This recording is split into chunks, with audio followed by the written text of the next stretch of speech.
দরকার নেই। এখন আপনি কি আসলে এত বড় চলতে চাচ্ছেন, এইটাও তো আপনার একটা প্রশ্ন, ঠিক না?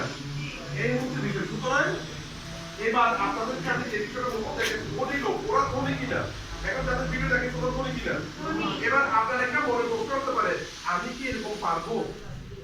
এই ধরনের একটা প্রশ্ন আসতে পারে না? তারা পারছে, আমি কি পারবো? আমি গ্রামের একজন মানুষ, আমি কি পারবো? এরকম প্রশ্ন আপনার আসছে না নাই? কার কার আছে আমি কি পারবো? কার কার এই প্রশ্নটা আছে হাত তুলে? সবার উদ্দেশ্যে একটা শুরু করবে,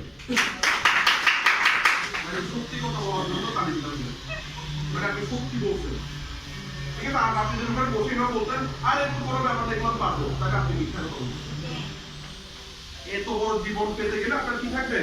অবিশ্বাস বা ভয় থাকার কথা, নাকি? তাহলে আপনাদের সবার মনে হয়েছে কিনা আমি কি পারবো? এটা মনে হয়েছে কিনা? আমারও কোনো মানে মনে হয়েছে যে আমি কি পারবো, বিষয় হচ্ছে কিনা? কিন্তু আমার বক্তব্য হচ্ছে স্বপ্ন যেহেতু দেখতেছে একটু বড় বড় দেখেন না, না পারলে নাই আর কি, সমস্যা কি? না পারলে নাই আর কি, নাকি? কিন্তু পারলে পারলে তো অনেক কিছু। আপনি স্বপ্নের মধ্যে দেখতেছেন আপনি সাদা ভাত খাচ্ছেন, মনে করেন শুকনো মরিচ দিয়ে, ওখানে একটু দেখেন না ঘি